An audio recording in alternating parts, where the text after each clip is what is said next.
Hi, magandang araw po sa inyong lahat for our second reading of the day. Tingnan naman po natin kung ano po ang makikita natin sa second reading of the day.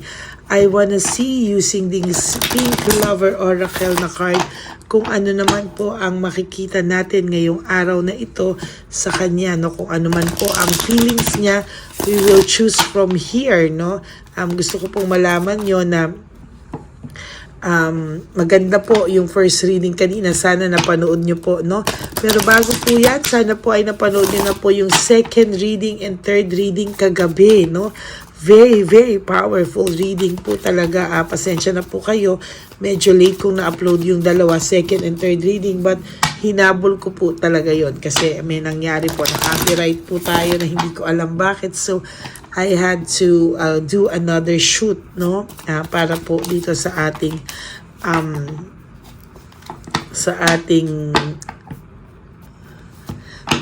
reading, no? Sana po ay mapanood niyo muna po yung second and third reading kagabi bago po kayo tumalon sa first reading kanina at ito po ang second reading ngayon. Okay? So, pili na po tayo ng 20 cards so that we know po kung ano po ang kanyang pakiramdam or magiging pakiramdam ngayong Pasko. Nako. Ay, ngayong disperas ng Pasko. Okay? 1, 2, 3, 4, 5, 6, 7, 8, 9, and 10. Another 10 po. Balasahin muna po natin isa pa. Then another 10 po. Pipili tayo ng another 10 cards.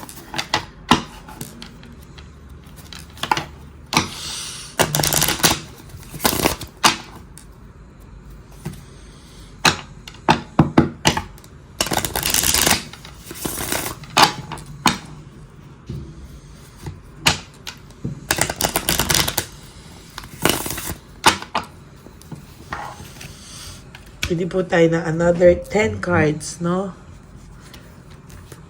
1, 2, 3, 4, 5, 6, 7, 8, 9, and 10. Huwag niyo po itong i-skip dahil tayo po ay kumukuha dito ng energy and connection sa inyong lahat. Okay?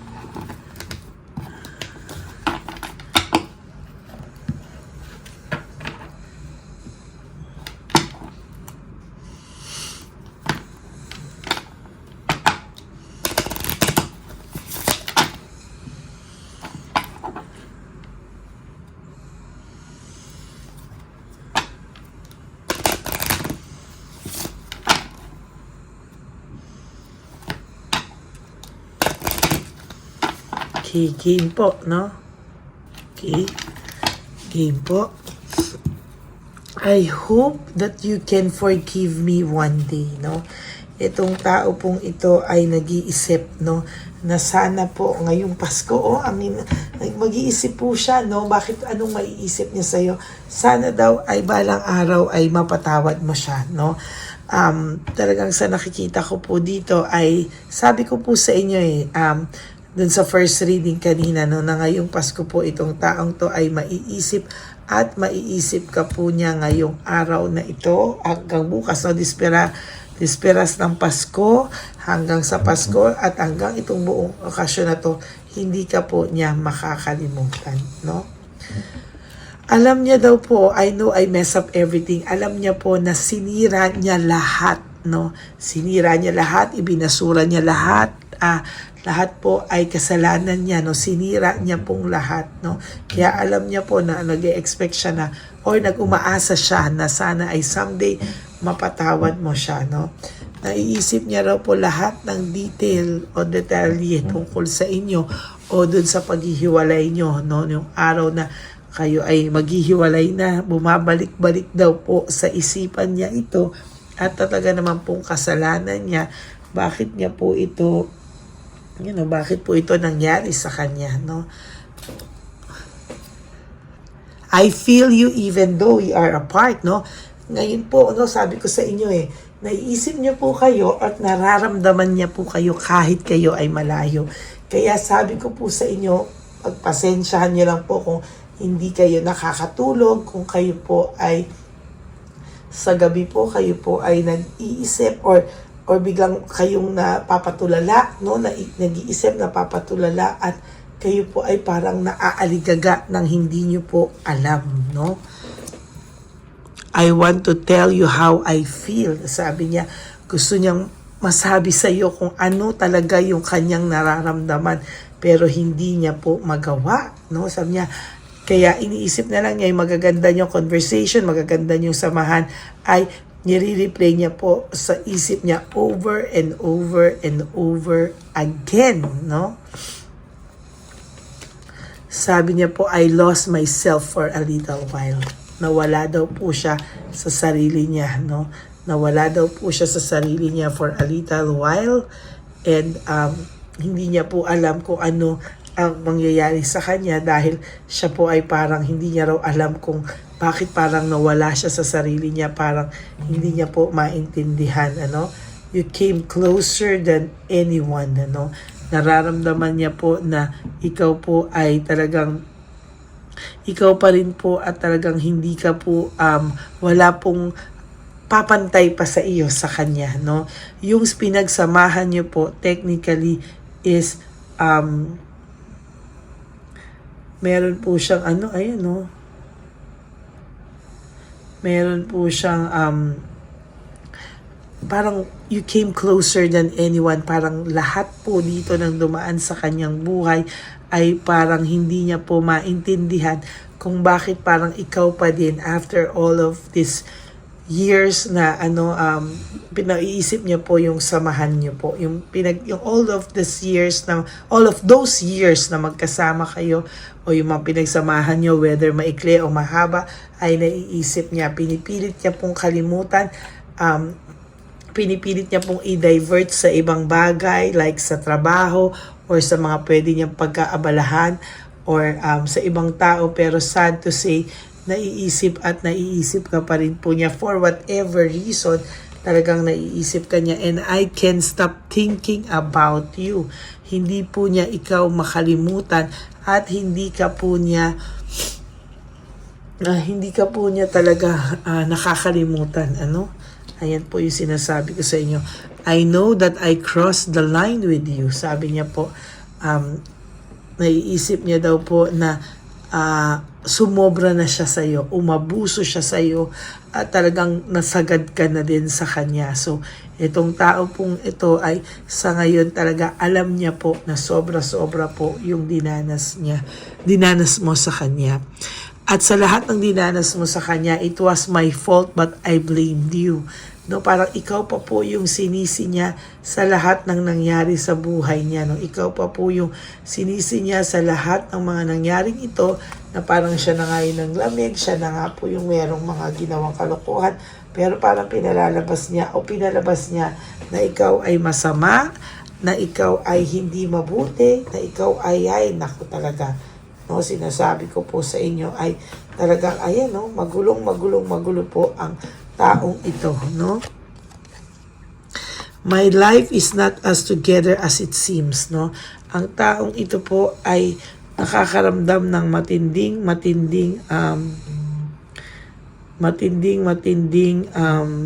pagkabagabag ngayon, ano? Parang ang gulo-gulo po ng buhay niya.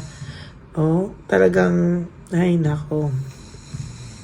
Hindi niya rin po ma-explain. Talagang ang buhay niya ikalat, yun ang ibig ko sabihin. Kalat na kalat po ang buhay niya at talagang ang buhay po nito ngayon ay medyo matindi. I wish I could take back my words, no? Sa nakikita ko po ay gusto niya man pong bawiin, no? Gusto man po niyang bawiin yung mga nasabi niya po sa yung masasakit na salita. Gusto niya man pong bawiin lahat-lahat, hindi niya po mabawi-bawi, no?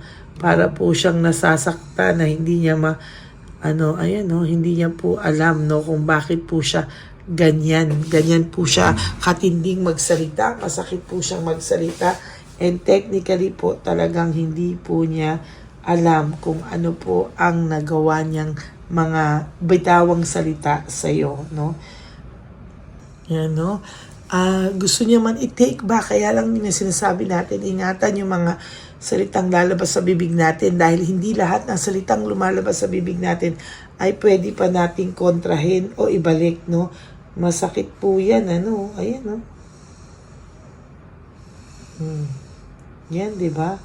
Hindi po talaga yan, ay nako, sinasabi ko sa'yo, no? Hindi po talaga yan maibabalik na.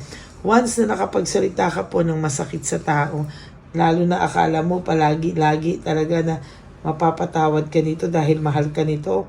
Pero sana po inisip din na hindi ganon eh. Ayan, no? Oh.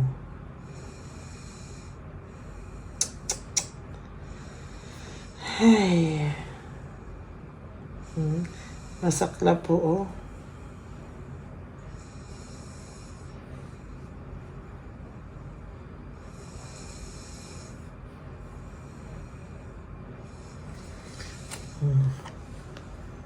So many things remind me of you, no? Nasasaktan po itong taong to dahil lagi-lagi ka pong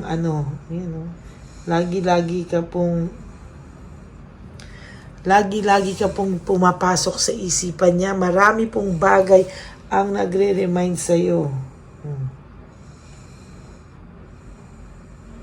Hindi po yan nawawala, oh. Hindi ka po talaga nawawala sa isipan nitong taong to. Kahit anong mangyari.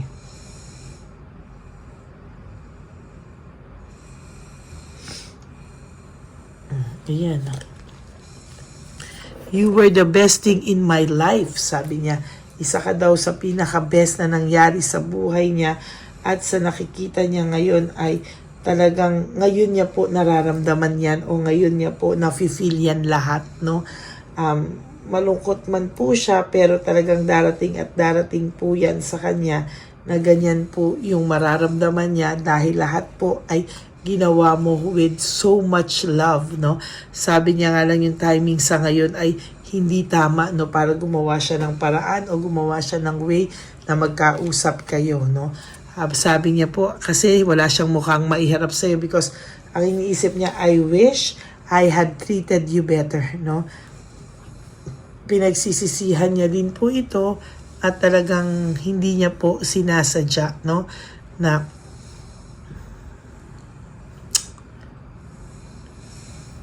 hindi niya po sinasadya pero nangyari eh. Nangyari po lahat yan, ano? Sabi niya, sometimes I stay awake thinking about you. Talagang iniisip-isip ka po niya, no? Iniisip-isip ka po niya at talaga naman po, no? Sasabihin ko po sa iyo, talaga naman po na hindi po ito titigil hanggang hindi po niya hindi po siya titigil na kakaisip sa iyo. Bakit? Hanggang hindi po siya nagsusorry sa iyo, dala-dala niya po yung bigat ng ginawa niya sa iyo sa araw-araw po na ginawa ng Diyos, no? Talagang mahihirapan at mahihirapan po siya. At yun po yung pinakamalaking kasalanang nagawa niya sa iyo ay yung hindi niya po pag-sorry din at pagtanggap ng accountability, full accountability sa masasakit na salitang binitawan niya sa iyo, sa mga panloloko niya sa iyo. Yun po yung pinakamasakit na hindi niya po makakalimutan. Okay? Sabi niya, we will be together again, no? Ito po ang kanyang iniisip at yan ang gusto niyang mangyari. Pero wala po siyang ginagawa. Ang gusto niya po ay ikaw pa rin ang sumuyo sa kanya dahil alam niya po na mahal mo siya. At balang araw, hindi mo rin daw po ko-control yung feelings mo at talagang babalikan mo raw po siya. Ayan, mahal ka pa rin po nitong taong to. Pero sa totoo lang po, mataas ang pride ng taong ito at nangingibabaw po sa kanya ang pride and ego at yung pakiramdam na wala po siyang mukhang maiiharap sa iyo. Kaya talagang sobra po siyang takot sa ngayon, and sa nakikita ko po ngayon ay sana po ay maging lesson na rin po sa kanya ito, no, na sana ay wag po siyang maging pabigla-bigla sa kanyang mga naging desisyon para po maging maayos po ang kanyang susunod na weeks, months, and years sa buhay niya at hindi pa naibigat na lang po ang kanyang mararamdaman. Okay? That's it for your second reading of the day. I hope na naka-resonate po kayo. And if you do, can you please give me a like and comment down below para naman po alam natin kung ano po ang inyong nasa isipan at kung ano po ang inyong nasa saloobin, ano? I want to feel and I want to alam mo yun, maranasan ko kung ano yung sa pamamagitan ng inyong mga comments, ma-feel ko po yung energy nyo. Okay? Maraming salamat po sa inyong lahat and thank you so much from the bottom of my heart. I love you all from the bottom of my heart and Merry Christmas po sa inyong lahat. And for those of you who would like to have a private reading with me, you can message me po at Lady Lee Elena, that's Ladyly Elena. Nasa pinakadulo po yan ng ating video pagkatapos ko pong ilabas ang fake account ng Lady Elena para maging babala po sa inyong lahat. Mag-ingat po kayo at sana po pakireport po ang messenger na yan ng fake account ng Lady Elena. Okay? Maraming salamat po and may God bless you all. And to all my ever loyal, solid, and faithful na Lady Elena family, I love you all from the bottom of my heart. Mahal na mahal ko po kayong lahat at palagi po kayong kasama. Lahat po ng nanonood sa akin ay lahat po kayo ay laging kasama sa aking mga dasal. Maraming salamat po. And sana po ay huwag kayong malungkot sa darating na Pasko, ha? Just prioritize yourself. Do 3 things. O dahil Pasko, do 5 things that will make you happy for today, no? Prioritize yourself. Be grateful and love yourself. Still, self-love is the best love of all. No, maraming salamat po sa inyong lahat. And we are now approaching 17,000 subscribers. Maraming salamat po sa lahat ng suporta nyo. 1 taon na pong active ang Lady Elena nating channel. And I hope marami pa pong taon tayo magsama-sama, no? At hindi ko po kayo iiwanan, wala tayong iwanan dahil naging party na rin po kayo ng aking buhay sa araw-araw. Hindi ko nga po kaya na walang reading sa isang araw. Parang kulang ang araw ko dahil alam ko lahat po kayo minimeditate nyo ako na wala pa na ma-manifest nyo po ako na wala pang reading. Kaya kahapon, alam ko antay kayo na antay sa second reading. Okay? Maraming salamat po sa inyong lahat and may God bless you all. I love you all from the bottom of my heart. Okay, thank you so much and God bless you all. Bye! Magandang gabi po ulit sa inyong lahat. Ako po ay muling nagpapaalala sa inyo na mayroon pong lumalabas sa FB at Messenger account na fake account po, no, nang hihingi po ng $25 through PayPal at hindi po yan totoo. Huwag po kayong maniwala dyan. At pag sinabi mo po na gusto ko pong marinig ang boses nyo or makita kayo, ang sasabihin po ay magbibigay kami ng link. Buksan mo yan at pagkatapos ay makikita mo ako. Huwag po kayong maniniwala dahil yan po ay hindi totoo. Yan po ay isang malaking scam na pag binuksan nyo po ay makahack po lahat sa inyo. Mahahack po ang inyong mga personal details. Lahat ay mahahack. Ako po ay nalulungkot na ito po ay nangyari, ngunit sa talagang may mga tao pong masasama at may mga tao po talagang hindi makatiis na hindi gumawa ng masama sa ibang tao. Pero maging aware po sana kayo, tulungan niyo po ako. I-report po natin yung fake na yan at sa FB para siya po ay mawala na at wala na po siyang mabiktima pa, no? Nandyan po lahat ng details at maraming salamat po sa inyong lahat. Maraming salamat po sa inyong lahat at mag-iingat po kayo.